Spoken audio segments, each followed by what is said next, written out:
Hello, I'm Brother George from the Community of the Resurrection, a monastery in Yorkshire. And this is a video about a sponsored bike ride I made with a friend of ours, Peter Soden. And here we are. The ride was from Ford End near Chelmsford in Essex to Tunbridge Wells in Kent.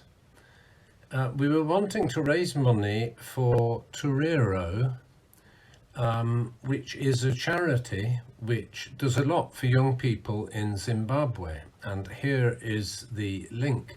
You can find out more about them on their splendid website.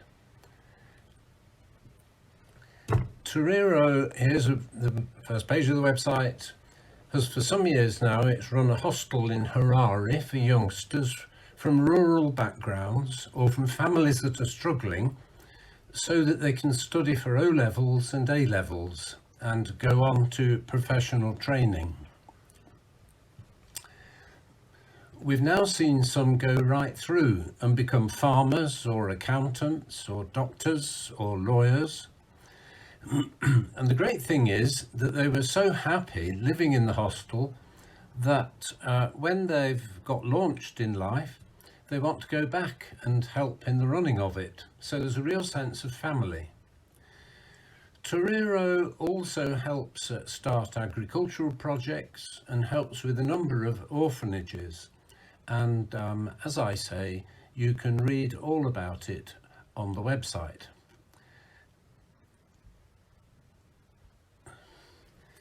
The bike ride was in memory of Arthur Shirley Cripps.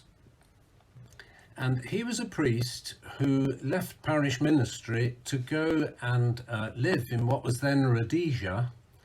And he lived among the poor people, living a very simple life and supporting them in their struggles with the authorities, including church authorities.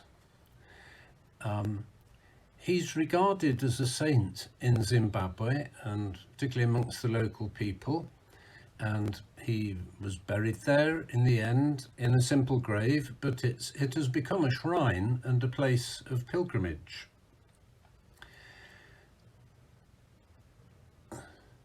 We started the ride at Ford End, and here's a map to give an idea.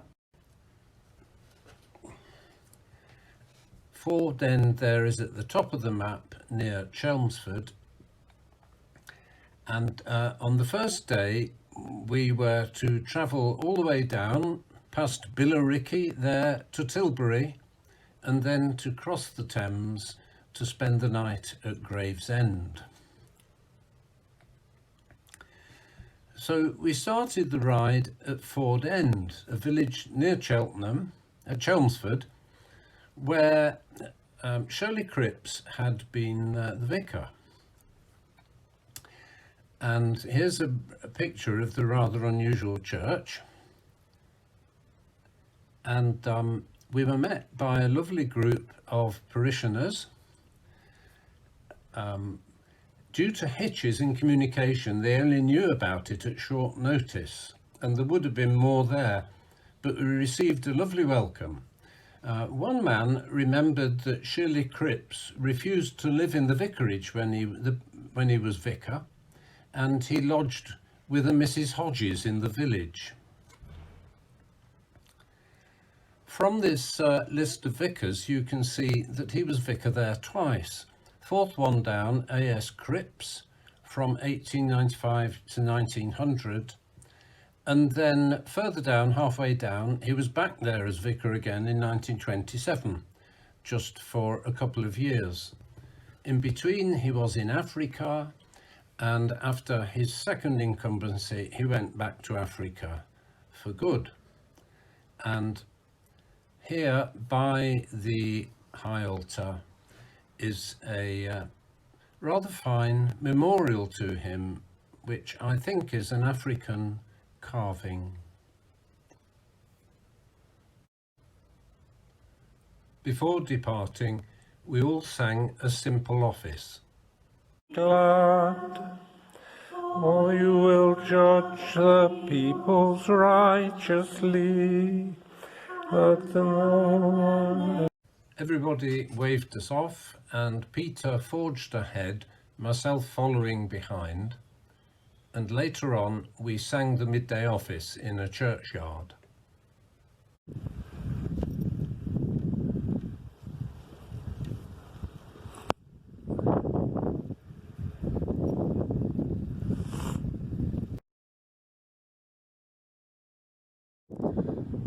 We're singing midday office outside the very interesting church of Stock in Essex. O God, make speed to save us. O Lord, make haste to help us. Glory to the Father, and to the Son, and to the Holy Spirit. We eventually needed to cross the Thames, and this meant taking the Tilbury to Gravesend passenger ferry, which was great fun. It's exciting, isn't it? Are we on video now? Am I on it? Yeah, you're on video. Right. We're off for a cruise on the river. Yeah.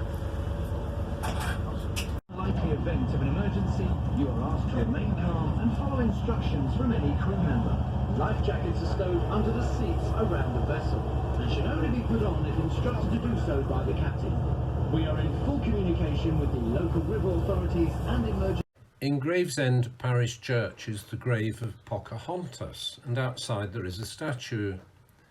And just as we arrived, a gentleman was performing a ritual in front of the statue for a lady who was on the phone to him from the United States.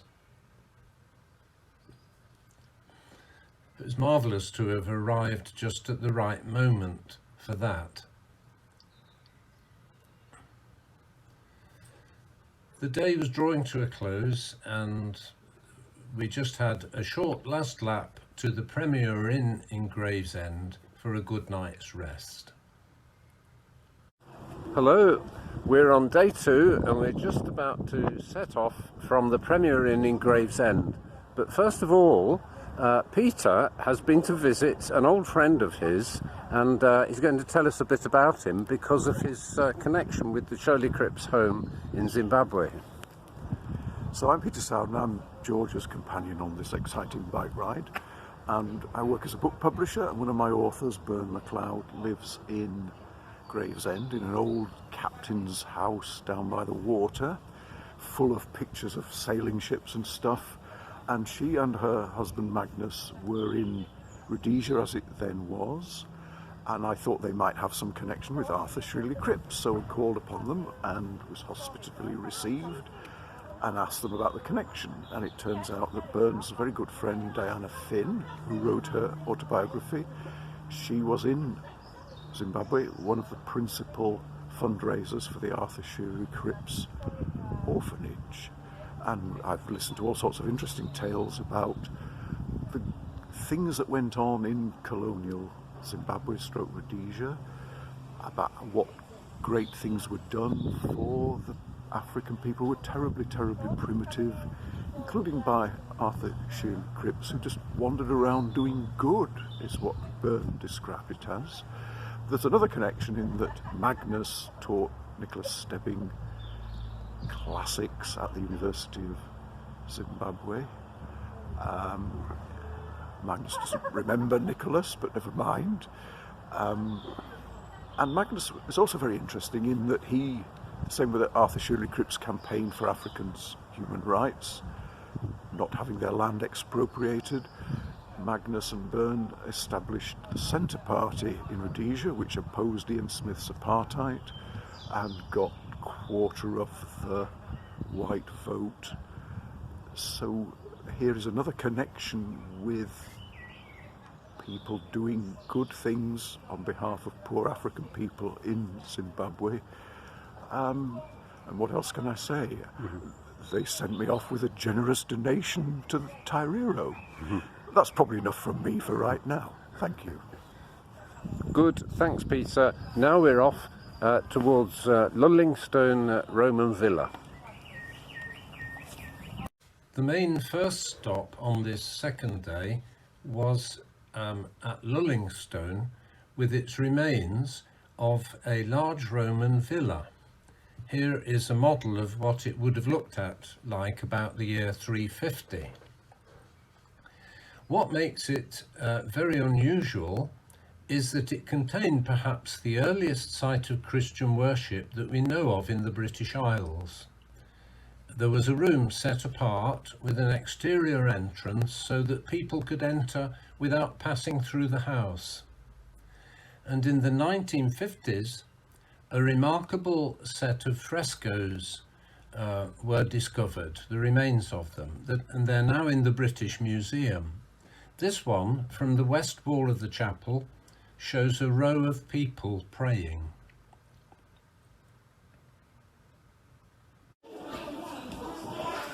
Lullingstone Roman Villa.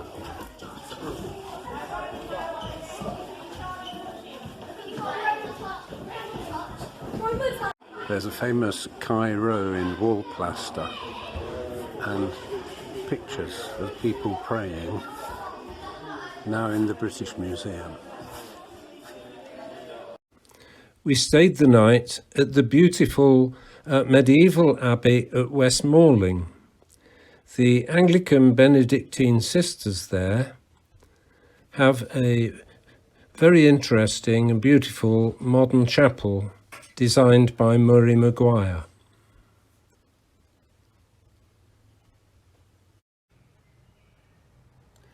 After a night at the Abbey and taking part in its offices, we set off on our final day for Tunbridge Wells, and on the way, amongst the churches we stopped off at was Tudley, which is a small church in a farmyard with nothing else near it, but you go inside and all the windows are by Chagall.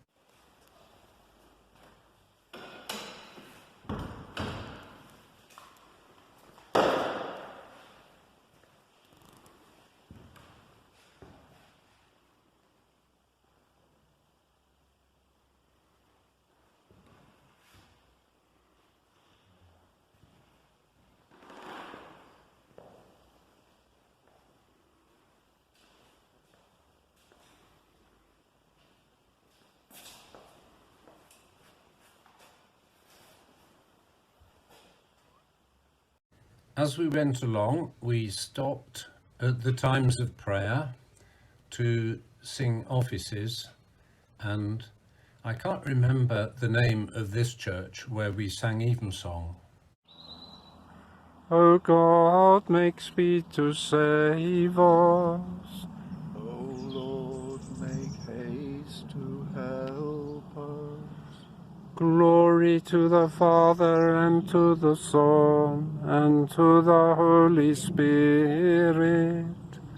As it was in the beginning, is now, and ever shall be.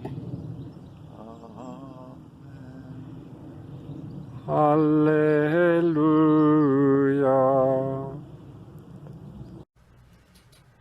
When we got to Tunbridge Wells, we were hosted very hospitably by the Vicar of St Barnabas, Father John Castor. And the next morning we went to the parish's solemn mass.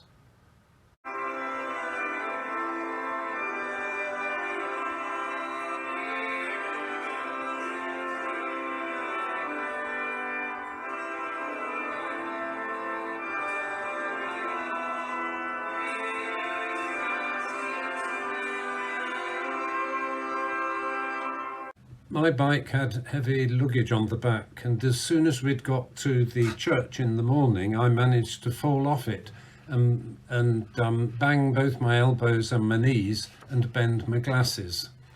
And then we went straight from that I went to preaching the sermon at the Mass.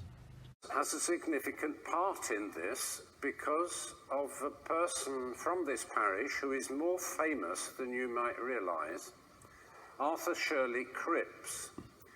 He grew up here at the beginning of the 20th century, grew up in the Christian faith in this parish, and he went off to be ordained.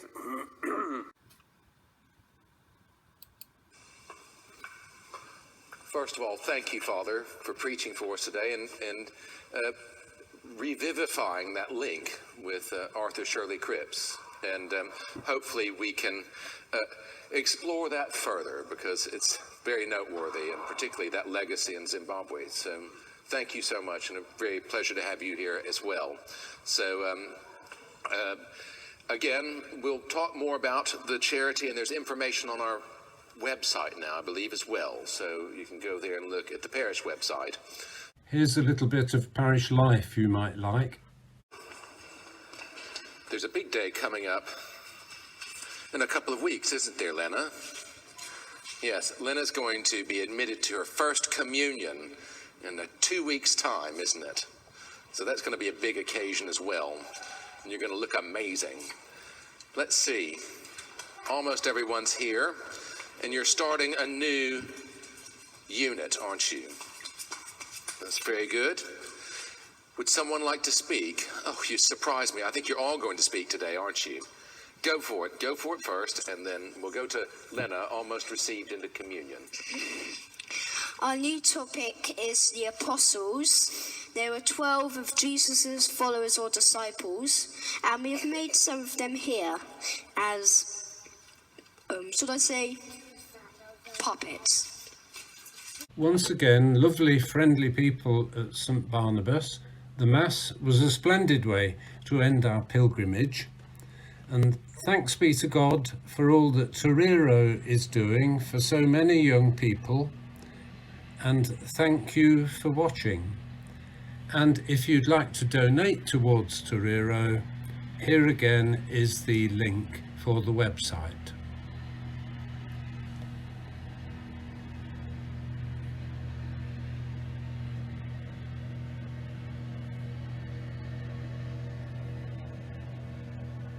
Hmm.